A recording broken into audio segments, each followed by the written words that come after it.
I cheated and cracked it mid sesh. Oh, That so one's good. I'm drinking this one. It's really good. That's one I had last time. It's a very classic traditional pale ale. Very it's almost lagery to me. Yeah, it's It's buttery. good. It's buttery. It's good. So I cracked the saison, the Tank 7. Ooh, how do you like that one? Saison. I don't know. I need 4 more sips. Okay. No, it's good, man. If you want a beer that is close to a triple without the potency, saison. Okay, real buttery feel, real bubbly. I can't think of any descriptive words. Oh man. So welcome back, guys. Officially Broken Moto Show episode 33. We are back in the saddle. From a week off, but it's 2 for you guys. Right?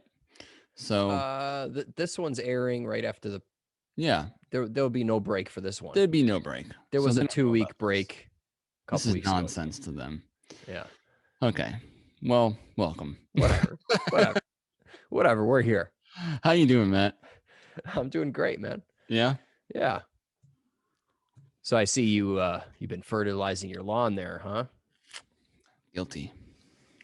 Honestly, I feel like all I'm doing is taking about $50 to $60, turning it into sawdust, and then just throwing it at my grass. Just like, do something. Because my grass is just, I'm not in the grass game, you know? I feel like there's some guys who are like, their lawn game is just clutch. I know some guys like that. And mine's not. And I have a very weedy yard. And I probably should have done it earlier. You know, I don't know. Like, is there a good time to do it? Is it after the 3rd cut or the 4th cut, or is it, you know, all this stuff? So I just bought some freaking weed and feed, dude. Yeah. And I'm gonna see what it does. I laid a butt ton of it down in the front grass, side grass. I didn't do the back because we have to do some hardscaping in the back that I have to get done for drainage issues. But yeah, I did it. I bought the green thing and the seed, and I put it out. Who knows? I feel like I just wasted a bunch of money, but dude, I used to have a really nice lawn. Yeah. I had time. Yeah. And I took some time to take care of it, right?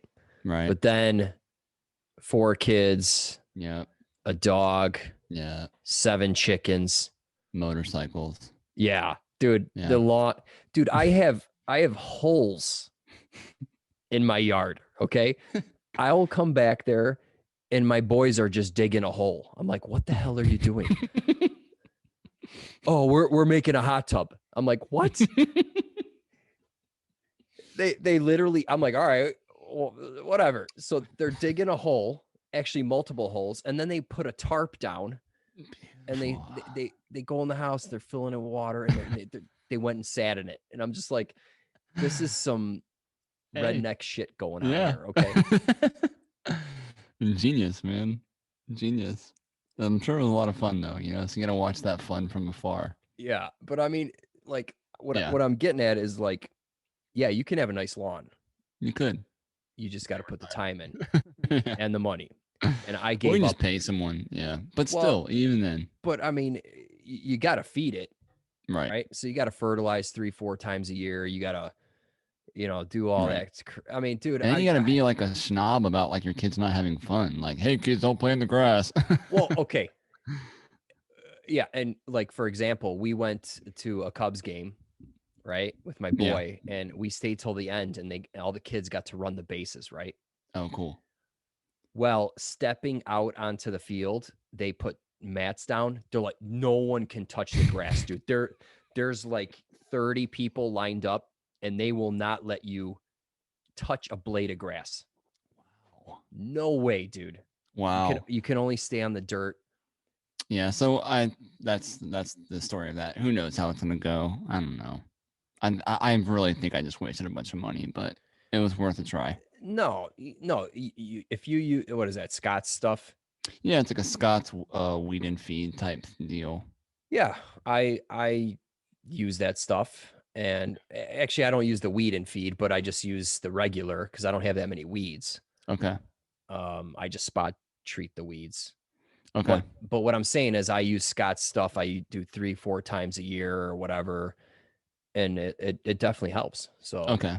So I guess what I'm trying to figure out right now is like, I put it down. I cut the grass first, and then I put it down so it's real short, and I put it all down, and then I guess I reapply in a couple of mows. Is what I'm thinking. I thought with the weed and feed, you want to put it down when it's wet, okay, or damp, so the granules stick to that makes sense. The leaves, the broad leaves of the weeds, and then that's how it kills it. Probably, dude. And I don't know if you want to mow it because then you're chopping the weed and there's nothing for the granules to stick to. I was really thinking of this as like a ground up type effect. I don't know. I'm sure there's directions on the back, dude. Just read. Yeah, but there's so many. We will return back to this in a week or so, and I'll let you know how. Let us know. Give us some pictures. What's going on, guys? Cody from Motorcyclemd and my buddy Matt from How to Motorcycle Repair. Welcome to the Broken Moto Show, episode 33, where we talk about motorcycles, life, grass, kids, and small motors. And if you have a motorcycle, we would love to hear from you. If you have any questions or ATV, whatever, I'll work on those too. And yeah, we just sit here, drink beer, and talk about stuff. If you want to be a part of that, send us an email. And that email is what, Matt?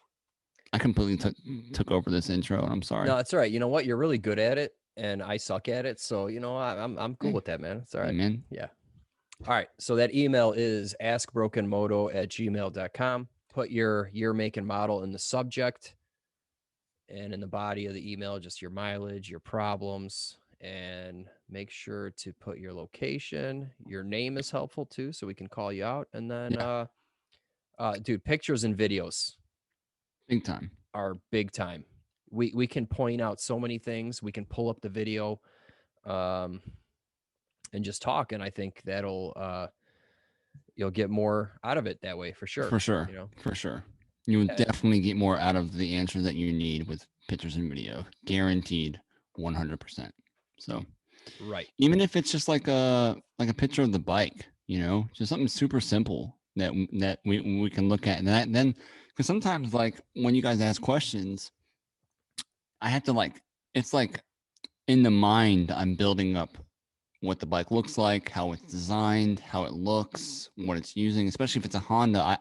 I've grown, you know, good at doing that, but you know, for Matt or for me, just seeing a picture of the bike, I'd say, oh yeah, that's the one that uses this, or that's that one that has whatever, you know what I mean? It has some weird quirk about it that Matt could help you on, or I could help you on. So yeah, that's just my 2 cents on that too. Yeah. And like, for instance, with the last episode with Fitz's video, I mean, he did the video and then he wrote it all out.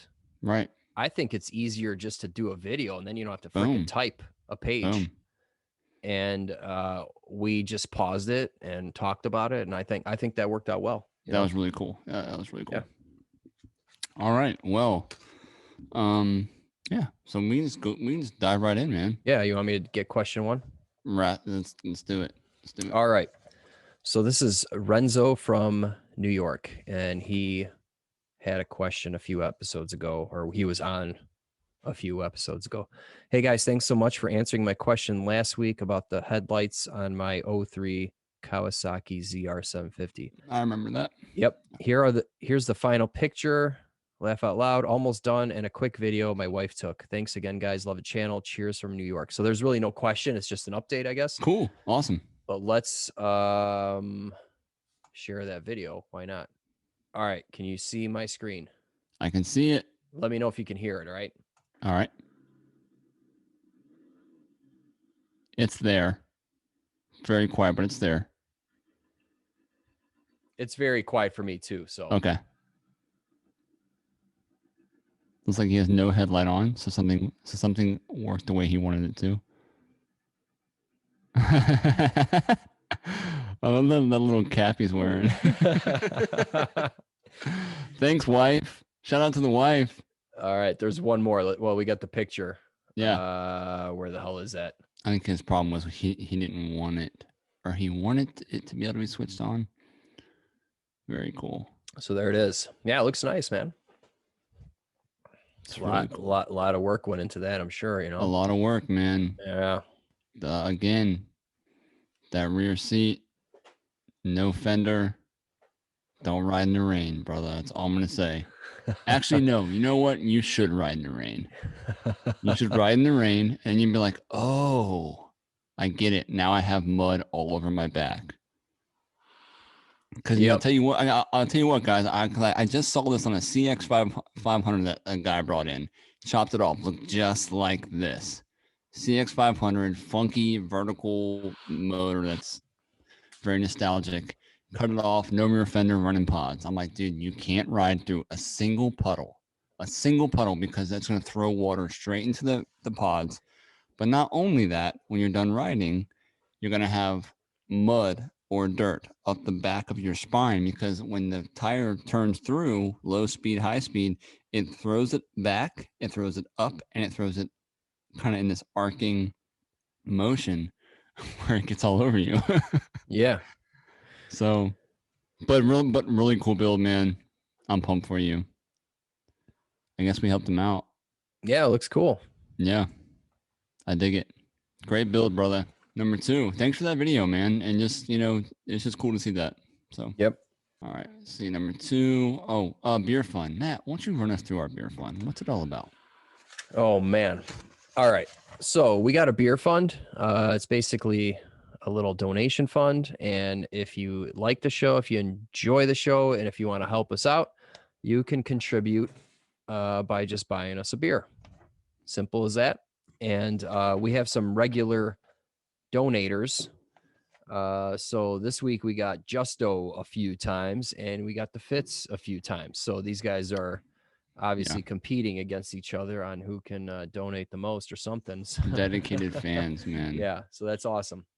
We appreciate it. Or if you want to send us beer, I mean, we had one guy send us a whole 6-pack. You don't have to do that. You can send us one beer, your favorite beer, just one. Send it to us both, and we'll wet our whistles with it. Yeah, absolutely. Yeah, just send us an email. We'll give you the address to send it to. So, thank you guys, Fitz and Justo. You guys are awesome as always. Question 2. Hello, I saw your videos on YouTube with tons of advice regarding fuel delivery problems. I'm looking to purchase a service manual, complete disassembly assembly for the Mikuni BDS 34 carburetor from a 1994 Virago XV535. Can you advise me if there is even a chance to purchase this? I spent most of today searching the web, from original Mikuni website to eBay and other weird internet corners with no success. Most of the YouTube videos are quite sketchy, but I guess there must be a place. Happy face. I don't have a mechanic that can do the work for me, and my motorcycle has reoccurring issues, so I'd rather learn how to get it done properly. If you have any advice where to get manuals, that would be rad. Thanks. Matt, hook them up. Well, I just posted a link there. Yeah. So what's this guy's name? Do we have it? Did I forget to put it in there? I probably forgot to put it in there. Okay. Anyway, what you want to do is get your hands on an OEM service manual. And yes, you can search the internet forever, and maybe you can find one for free. Mm-hmm. But chances are, if you can't, then just buy one. Okay. Where I buy my service manuals from is tradebit.com, and they're usually $15 roughly average priced. And I found one for you, and we will post the link below. Yeah. I found it for $14.95. You know what? Let's pull this site up. Let's do it, man. Do it, man. All right, hold on. I need a second here. TradeBit seems to be very consistent, which is what I like about it. I don't want to bring up the one that I use too much because it's hard to navigate, and there's so much fine print that I feel like people will get it wrong. So I actually disconnected from them because of their lack of customer service. I've had tons of people tell me I had the wrong manual. They had like 12 different copies of the PDF, but like it was missing stuff. So Emmanuel Online, I don't like you. Okay. We were partners once, but I no longer like you. Okay. So that's why I said kick rocks. Gotcha. All right. So I have no affiliation with this trade bit other than me just buying stuff from them. I've bought 20 manuals from them, if not more. I think once I received the wrong one, bad description, and I got my money back. Okay. So they honor that. But anyway, here's the link right here. Yamaha XV535 Virago, 87 to 2003. And here you go. You got a bunch of mumbo jumbo in here. But what I look for, oh man, these are so many tags. This is ridiculous. Wow. So sometimes you got to go through this, but hold on. Here's what that's all SEO right there, baby. Yeah, SEO, which SEO work at its finest. Okay, let me see if I can. So sometimes down here they will say how many pages it is, and if you see 300-400 pages, boom, it's the OEM manual. Nice. Okay. On this one, it does not have it for some reason. Yeah. So yeah, it's pretty big, but that doesn't mean anything. So anyway, but if you buy this and you don't like it, just complain and they'll give you your money back. There you go. Customer service is key. There you go. So that's what I would do. And anyway, in this section or in an OEM manual, it will walk you through how to disassemble and reassemble the carburetors. And I think that's what you're looking for. Right? For sure. Very cool. Now, do any of your carb clean videos, will they relate to this model? I don't know. I mean, the basics and all that. I can tell you guys is like every one of my carb videos is fundamental. You know, like it's specific because of it's the model that I'm using, but it's fundamental carb knowledge and fundamental cleaning techniques and fundamental how this works and what you're looking for. So, but I think what I find is that many people are not looking for that. They're really looking for step by step, my bike, my year, so that if I run into anything, it's not, I got to figure this out. They just want, you know, bam, bam, bam, bam, bam. But what I can tell you guys is like a twin carb, single carb, inline four. If you have those, the cleaning practices of how to clean them and to verify your clean is provided in everything that I have, but it's just not specific. Yeah. So that's what I was getting at. I mean, yeah, once you know all those techniques and those methods, you can apply it to any carb. Any carb. I mean, I run into weird stuff all the time because sometimes I'll take on stuff. Like I just took on a gas. You know that company? Yeah. Never heard of it until now.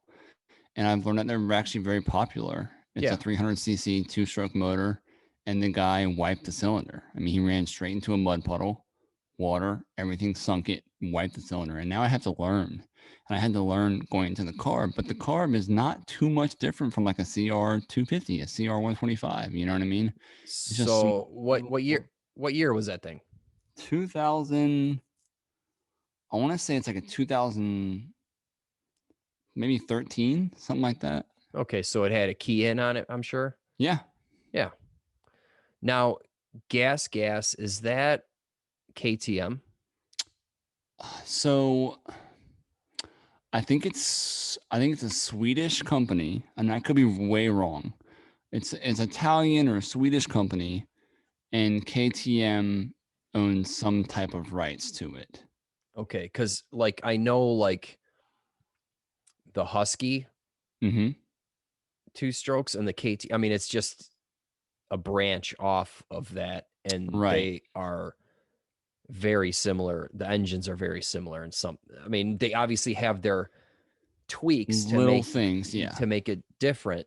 And so this is like an electric start. It's got a headlight, tail light. It's a really honestly, it's very It's very cool. It's a very cool bike. Yeah. The fact that they put drains in the bottom of their crankcases, no kidding, blew my mind. Really?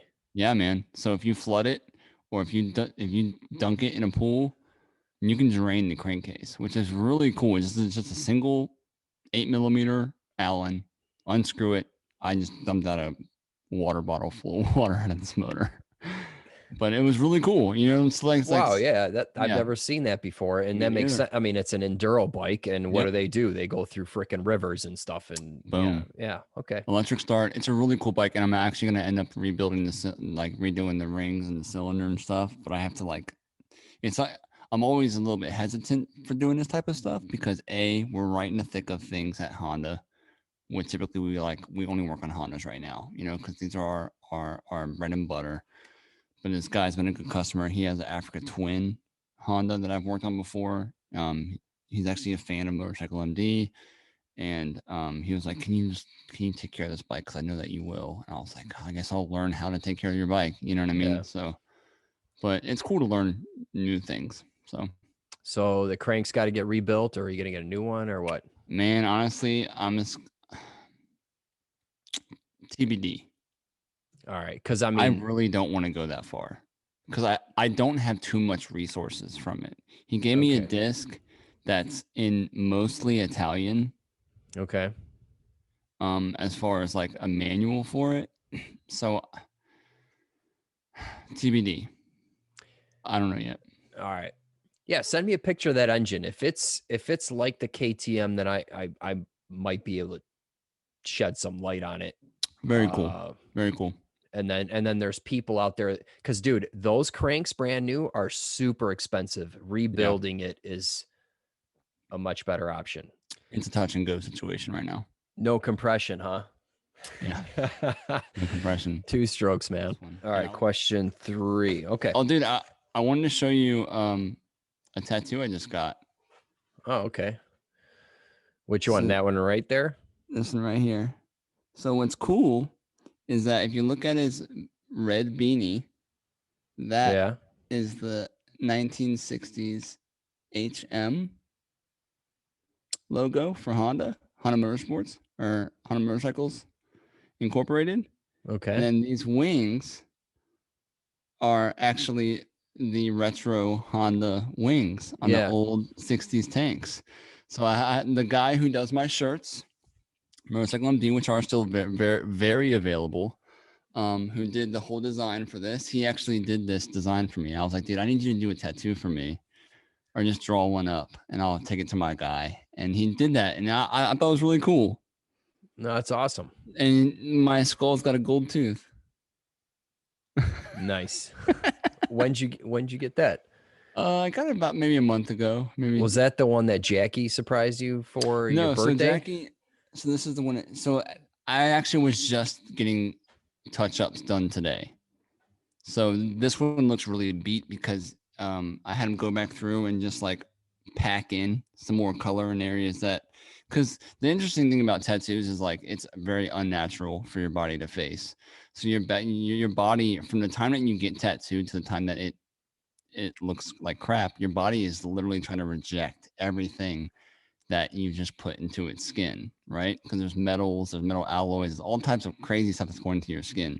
So your body's rejecting it constantly. That's why tattoos blow out. That's why they get faded, all that stuff. Yeah. So I had him go in and just redo this one. This is the one.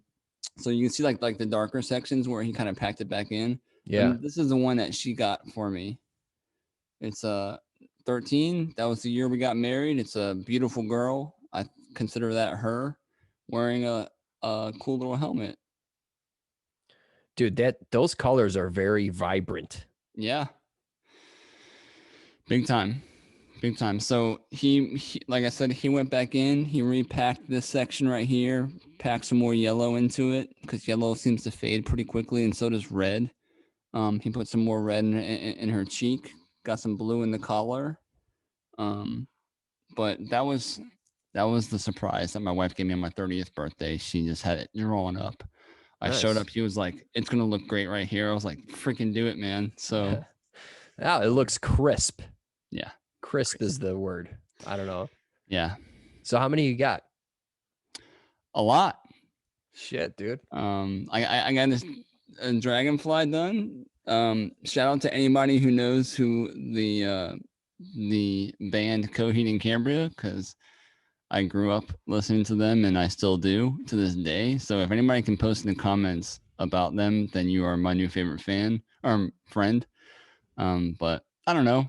Yeah, I got none, and I could never decide on something that permanent. You know what I'm saying? I'm just too like, I can't make a decision, you know? I know. Yeah, that's what a lot of people say. But the cool thing is that it's just not as permanent as you think anymore.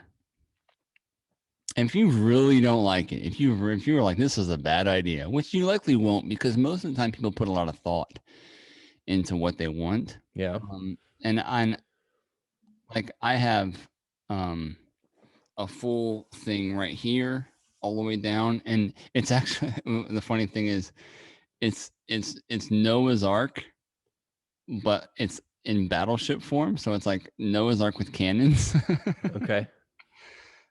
Big story behind that, but like some people just like tattoos just because of the art and respecting the person who's doing it, you know? So it's like you see someone who has a really cool style and you're like, man, the way he did that gorilla face or the way he did that dagger, or, you know, it's so there's a bunch of angles to, I don't know why we're on this rant. Yeah. No, there's a bunch of angles to hit tattoos with. So most of the time, if you just like tattoos and you like the art aspect of it and you like the artist who you're messing with, then you can go that route and just get random stuff that looks cool. Or you can go like super personal, which I've done, you know, I mean, like this means this because of this backstory, you know, you can go that route too. Most of the time when you're there, you're going to love it, you know, and it's going to mean something to you. And if the guy did a garbage job, then you either didn't do your research on who it is. You know what I mean? Yeah. Because with social media nowadays, every artist is posting their stuff. Right. You know, you have a full thesaurus on all the artwork they've done. You're like, this guy's garbage, you know, or whoever. If you can endure a tattoo, then you can endure the pain of a laser removal, and brings it right back to a little bit of scar tissue, and you can go right back over it, you know? Yeah. So many people think like, oh man, you have that for the rest of your life. When you're old, it's gonna look like a big old turd on your chest. Like that could be true, but you can get it removed and then just get something new. So thankfully. You go the same guy for each of them, or all of these, the saber tooth, everything on my arm is the same guy right now. Yeah. Okay. I just like this guy's style, so I'm just sticking to him, you know. Yeah, no, absolutely. No, they look great, man. Cool, dude. You know? Update on Cody's tattoos. Yeah. Oh man, that's hilarious. All right, go ahead, dude. Question 3, hit it up. This is from Al.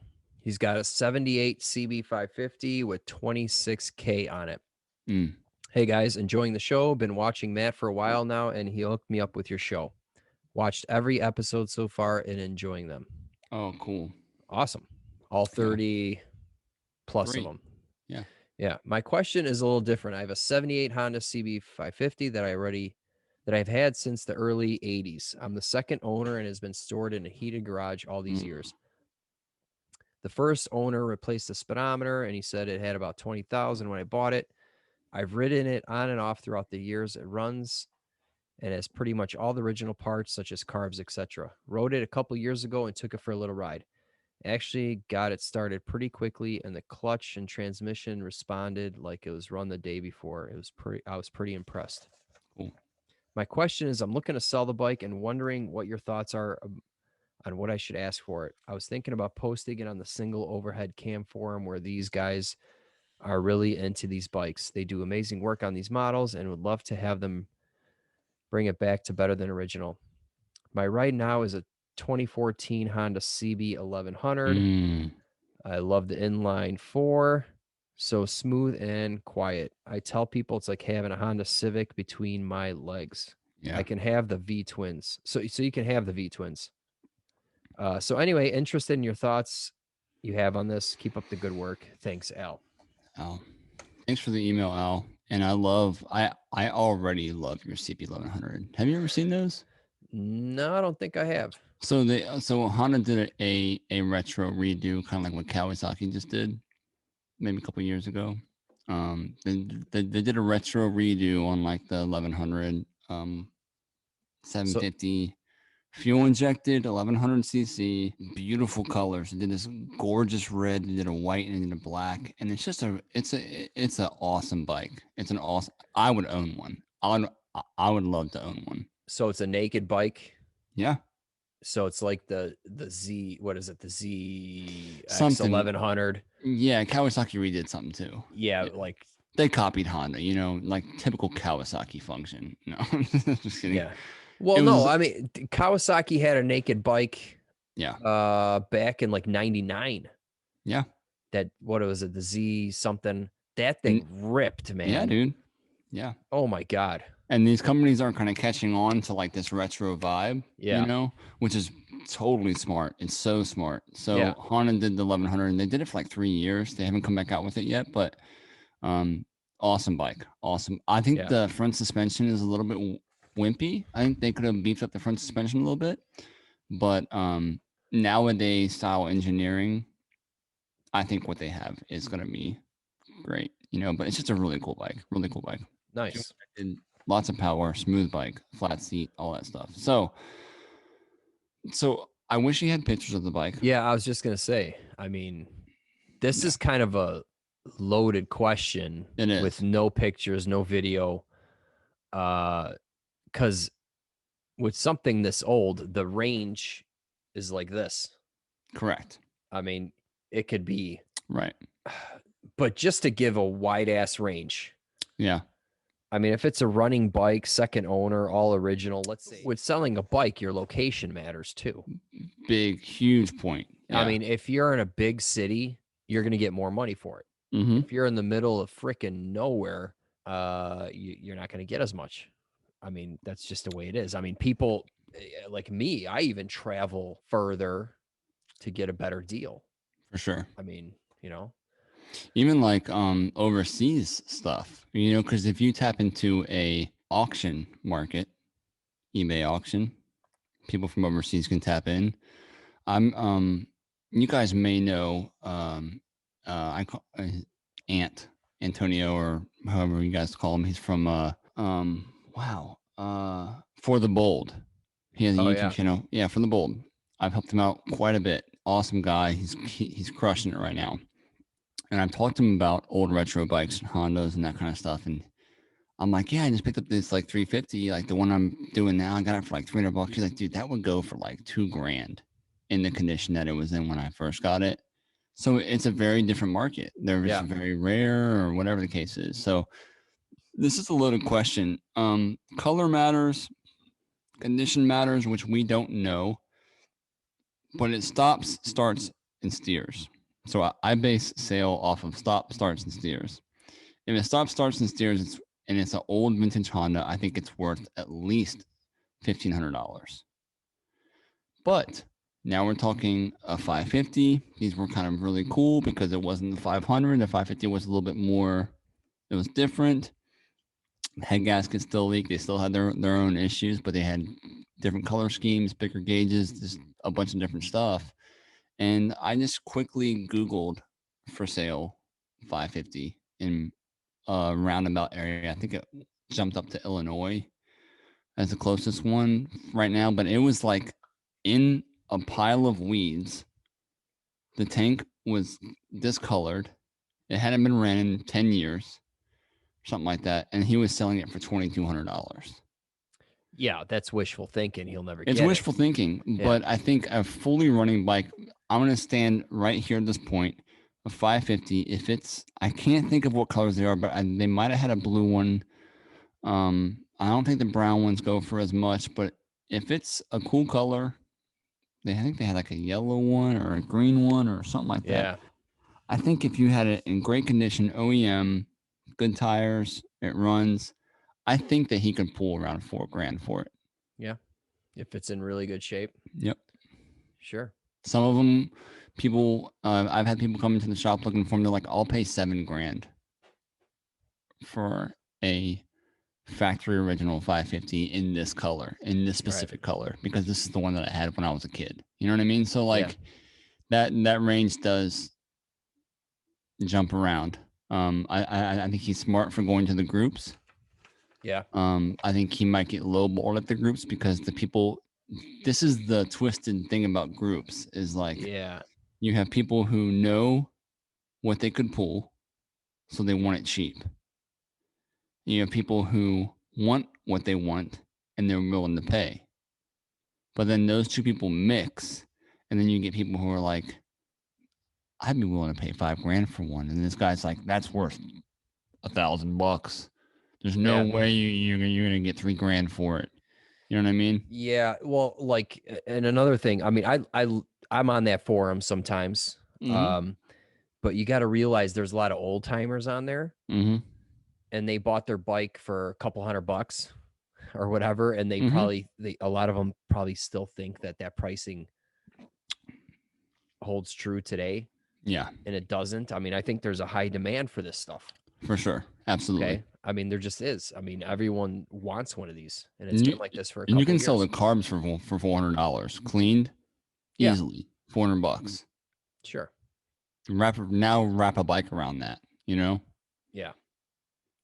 But the thing is, it's all put together. But to give you like some selling tips, I mean, the forums are fine, or eBay. I've had really good luck with Facebook Marketplace. Craigslist seems to be dying. It is. Facebook Marketplace, way more traffic. Yeah. If I list things on both sites, I will get hits on Facebook Marketplace way sooner. And then with Facebook, there's a bunch of groups that you can share your ad to. Yeah. So get in those groups. There's 550 groups. There's Honda groups.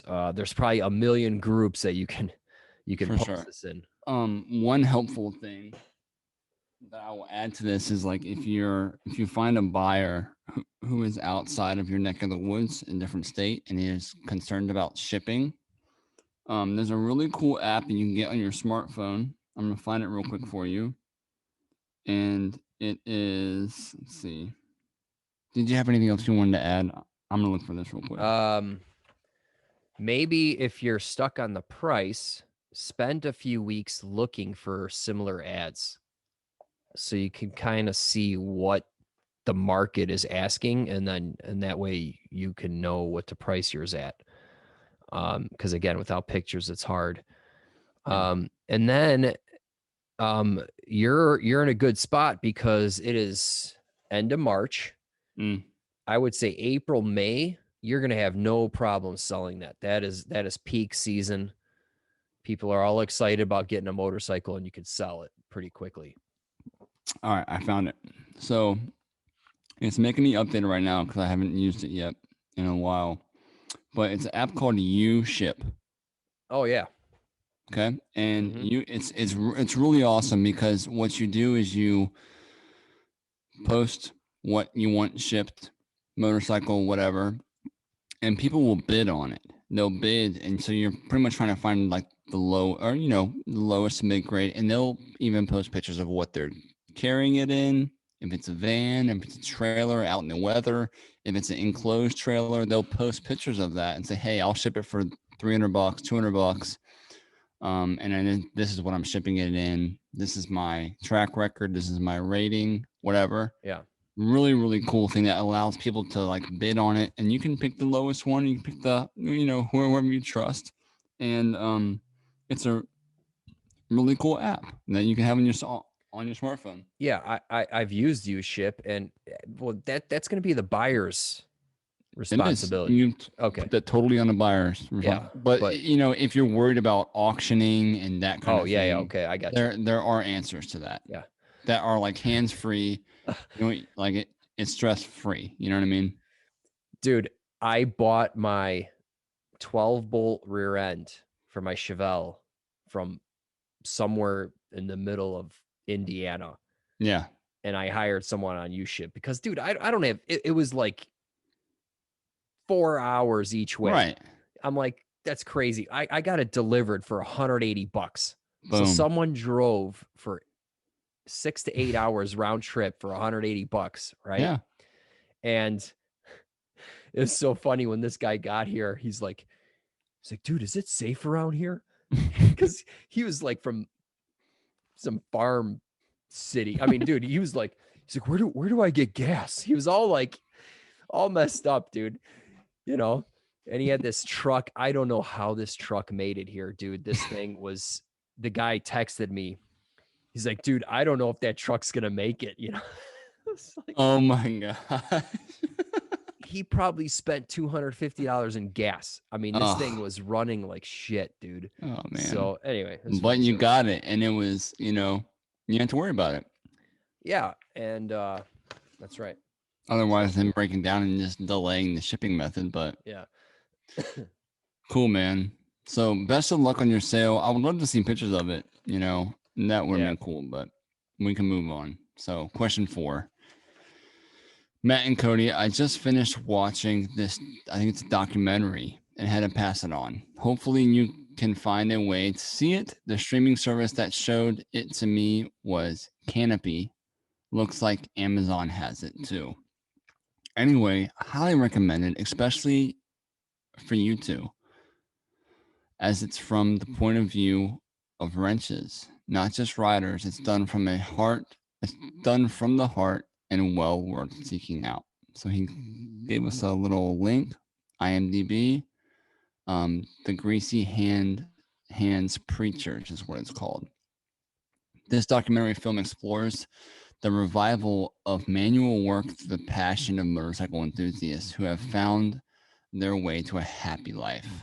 Shot in 16mm in California, Utah, at Bonneville, Indonesia, Spain, Scotland, France, mechanics and custom shop founders tried to understand the difference between manual work and intellectual work. The unique satisfaction that comes from doing some tangible, the sense of time, the relation between the form and the function, the joy of riding in a beautiful landscape, and the community of friendship that a motorcycle creates. I'm sold, dude. Yeah. I'm sold on this. This is from Paul. Paul, thank you for sending us this. Again, guys, this isn't motorcycle question related. It's just like him giving us some sweet facts. I want to check this out.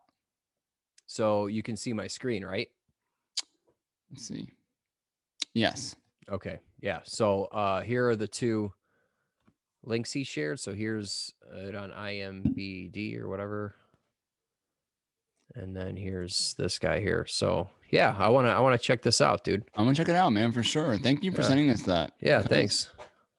I found it on Amazon Prime Now app for your TV. They have a lot more indie style documentaries. Yeah. If you just type in motorcycle, you'll find 30 of like chopper builds, garage cuts, just stuff that gets passed by, you know. So thank you for sending us this email. I will watch it. I will watch it. I guarantee you I'll watch it before next episode. It'd be cool to be on one of those shows. Yeah. Oh man. That's it, right? Yeah, I think that's it. 4 questions. Still took an hour, I think. So it's been good talking to you, Matt. It's been a while. Yeah. So we had to catch. Well. Yeah, dude. I mean, it's finally getting a little warmer here and stuff, and no snow or any of that shit. So, you know, how's the weather looking in the future? Is it still looking pretty cold, or? Well, today was like 65 and sunny and windy, but tomorrow's gonna be like 45. Okay. But let me check right here. When is it like spring for you guys? Like it's spring. Doors open, windows open. Well, life's good. I mean, I had the windows open today. 65 is hot, dude, right now. Okay. Yeah, I'm sure. We got 48, 40, 52, and 71 on Saturday. Nice. So that's going to be... No rain? It doesn't say so, but, you know, it's probably going to be wind. It's not going to be like awesome. It's probably going to be windy or something stupid. Right. Yeah, our winter's over. I think we have one more cool day on Friday. It's like 48, 50, but then it's like 60, 70 stacks. Man. And it's just smooth sailing. So nice. I mean, I was talking to my wife. I mean, we're going camping in June, but I want to plan. I mean, we haven't gone on vacation because of COVID and this and that and whatever, but I want to plan a vacation or road trip for maybe September ish, or just plan something, because you know what's going to happen is the vacationing industry is going to boom once they let us all out 100%. Right. You know what I'm saying? Right. Like once everyone, they tell us it's safe and whatever, everyone's got their vaccine, right. It's gonna, you're not gonna be able to find a place to stay anywhere, I think. For sure. Everyone's gonna be traveling, airplanes and whatever, and I don't know. So I want to book something now. Sweet. What are you thinking?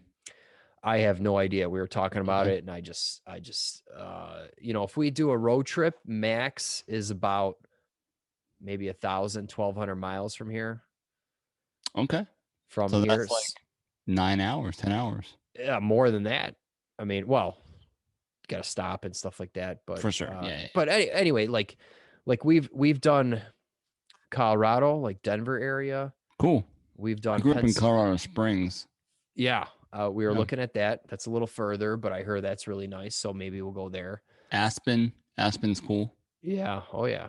Yeah, dude. I want to go somewhere. So I've been wanting to go to Alabama, which sounds weird, but they have the what's it called? They had that humongous motorcycle museum there. Barnett's or Barber. But that's like 11 hours, dude. It's like it's like far from me. So from it's like you, really? Dude, it's like it seems like it's too long from where I am. But I think it's like 10 hours, something like that. Maybe even 9. It's crazy. I got an email from a guy that works there just a week or two ago. He's like, "Hey, I want to buy your vapor blast gun." Oh, sweet. So this is a guy that works there and he restores motorcycles, and they have very cool. They do vapor blasting. He's like, "Hey, I want to buy you one of your guns." Dude, that's huge. That's really cool. So it was awesome. Yeah, that he reached out to me. Yeah. So I want to go there. Yeah, dude. And then I went on their website. It looks crazy, dude. Yeah, it looks awesome. Like we have like a Wheels of Time place in North Carolina, but it's like it's not that place. And I want to go to that place because they got like vending machine motorcycles. Dude, they had like motorcycles stacked. Dude, just stacked, man. And then they have some tracks there. Yeah. People are, racing the tracks and whatnot. Oh man, just looked awesome. So that'd be cool. I'm not sure how Alabama trip looks. You know what I mean? Like, I'm not sure if it's like a vacationing spot. It's like a on the way spot. Maybe I don't know. I don't know anything about. Yeah. So that's probably somewhere I would never go with my family. You know what I'm saying? Just because my kids wouldn't appreciate that shit. For sure. They need a pool and a beach and. Are you guys beach people? Yeah, I mean, yeah. Yeah. I mean, we did a trip to Pensacola. It was awesome. Yeah. Right on the beach. That sand is something else down there. Yeah, man. It's just white. Very cool. Saw the Blue Angels come back from somewhere. They just very cool. right in front of our place, dude, in formation. Dude, awesome. I can't think of a bad spot in Florida, to be honest with you. Yeah. So, are you guys big camping people? Yeah, I mean, we go once a year. I mean, we went last year and we're going this year. You guys pitch a big old tent and all sleep inside? Dude, it's like 500 square feet, No, we have like a 10 or 12 person tent. It's huge, dude. Setting that up is fun. Cause it's not bad, but I mean, dude, there's 6 of us. Yeah. We have three queen mattresses that I got to fit in this thing or some shit. Man, it's just living your shoes on a camping trip would just be a fun time. I'm cooking and washing dishes all day. you know, and That's an intense setup. And stoking the fire just to cook some food and whatnot. You get like 15 minutes of like, this is why we come here. Like in silence, maybe a little bit of silence, a little bit of fire, a little bit of beer and some seat. Yeah. Oh man. Yeah, it's either I'm drinking coffee or beer all day, dude, you know, and it's cool, man. That's cool. But yeah, I'm trying to get into that with my wife too. She is very, very mosquito conscious. Okay. Like she'll come outside and be like, I'm going inside. So I'm slowly been buying things, thermosills, lanterns with thermosil pads with butane lighters in them, and like slowly buying these things. I'm like, we just bought a Subaru with 4-wheel drive on it. We're freaking going somewhere in this thing, you know? So I've been trying to dabble into camping. So, I mean, a camping trip can be awesome or could really suck depending on the weather, right? I grew up camping. Yeah. Yeah. So, but we went last June and I swear to God, the weather was like 75, low humidity, no bugs. And it was just perfect, man. Yeah. Like even at night, it was like. Is that local? Well, yeah, it's like 3 hours. Okay. From here. And, it was great. And but then again, we've been on camping trips where it rains the whole goddamn time. Oh, so it's man. like, dude, like, you know, brutal. You never know, you know? Well, wrap it up, Matt. Take us home. All right, guys, that was 3-4 questions, whatever. I don't know anymore. Yeah. But anyway, so here's how you get a hold of us and how you submit questions. Our inbox is empty, but in the future, it may not be. Whatever sense that makes for you guys. All right. Anyway, the email is askbrokenmoto@gmail.com. Submit your tech questions and be featured on the show. Yeah. There you go. That's it. That's it. Matt, it was awesome talking to you, man. Yeah, good to see you again. Yeah. It's always fun, man. Hopefully we'll talk next week. That's right. All right. Later, guys. Later. Thank you.